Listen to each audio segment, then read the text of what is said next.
Exercise 9.1 का question number 11 है। A TV tower standing vertically on a bank of canal. TV tower क्या है? A B है।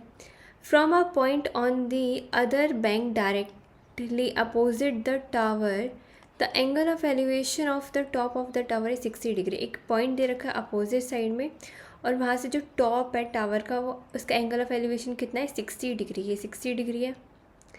From another point 20 meter away from this point on the line joining this point to the foot of the tower, एक और point है इस point की तरफ, तो वहाँ से द एंगल ऑफ एलिवेशन जो है top of the tower is 30 degree. यहाँ से कितना है? 30 डिग्री। और ये पॉइंट इस पॉइंट से कितना दूर है? 20 meter away. Then find the height of the tower and the width of the canal. हमें हाइट निकालनी है और साथ में जो कैनाल है हमें उसकी विड्थ निकालनी है। तो मतलब हमें निकालना है ए बी की वैल्यू पूछी है हमसे और साथ में सी बी क्या है ये हमें निकालना है। तो ट्रिग्नोमेट्री की हेल्प से हम ये निकालेंगे। इन ट्रायंगल ए बी सी ये कितना एंगल है? 60 डिग्री। इस 60 डिग्री के अकॉर्डिंग ए बी क्या होगा? ए बी अपोजिट साइड है तो ये क्या होगी? हाइट या फिर अपोजिट साइड, ये होगी हाइट या फिर अपोजिट साइड। सी बी क्या होगी? एडजेसेंट साइड या फिर बेस हम बोल सकते हैं। और ए सी क्या होगी? हाइपोटेन्यूज या फिर लॉन्गेस्ट साइड। तो यहाँ पे हम कौन सा फॉर्मूला लगाएंगे? हम यहाँ हाइट अपॉन में बेस यूज़ करेंगे। हाइट डिवाइड बाय बेस, मतलब कि A B divide by C B. और ये कौन सी ट्रिग्नोमेट्रिक आइडेंटिटी है? हाइट डिवाइड बाय बेस ये है tan सी। और tan सी कितना है? सी कितना है? 60 डिग्री।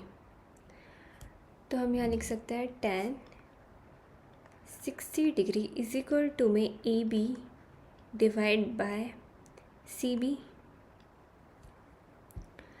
अब tan 60 डिग्री कितना होता है टेबल के अकॉर्डिंग? टेबल के अकॉर्डिंग tan 60 डिग्री होता है √3। तो हम यहाँ लिख सकते हैं √3 इज इक्वल टू में A B divide by C B. तो मतलब हम यहाँ सी बी जो है इज इक्वल टू दूसरी साइड लेके आएंगे तो कितना आएगा? सी बी इंटू में √3 इज इक्वल टू में ए बी। ये हमारी क्या बनती है? First equation. ये हमारी फर्स्ट इक्वेशन बनेगी। अब हम सेकेंड इक्वेशन निकालेंगे। तो in triangle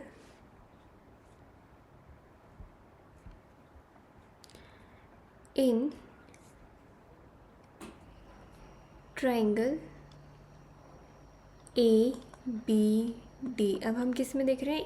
triangle A B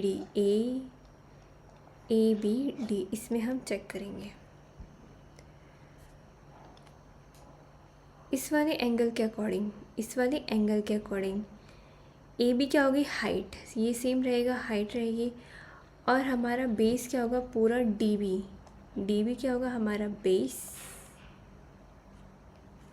या फिर एडजेसेंट साइड। और ए डी क्या होगी? हमारी हाइपोटेन्यूज या फिर लॉन्गेस्ट साइड।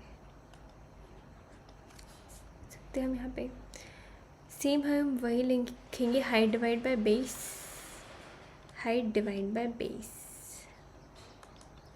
हाइट क्या है? A B.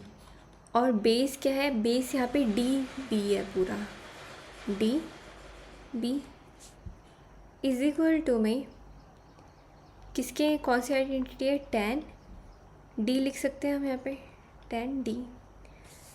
और हम क्या लिख सकते हैं? tan डी किसके इक्वल है? tan 30 degree. तो हम यहाँ क्या लिखेंगे? tan 30 degree is equal to में A B divide by B D. tan 30 degree किसके इक्वल होता है टेबल के अकॉर्डिंग? टेबल के अकॉर्डिंग tan 30 डिग्री होता है 1/√3। तो हम यहाँ लिखेंगे 1/√3। अब हमें पता है कि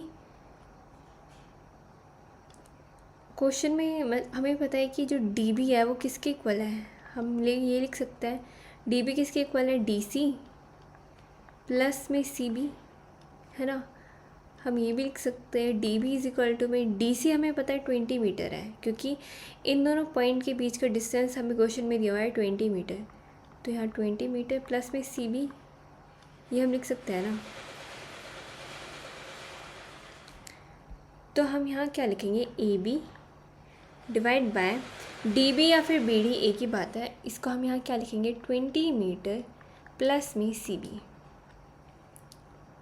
ये कहाँ से आया, यहाँ से।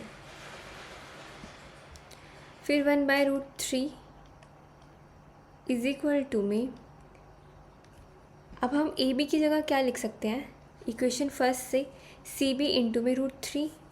तो यहाँ लिखेंगे सी बी,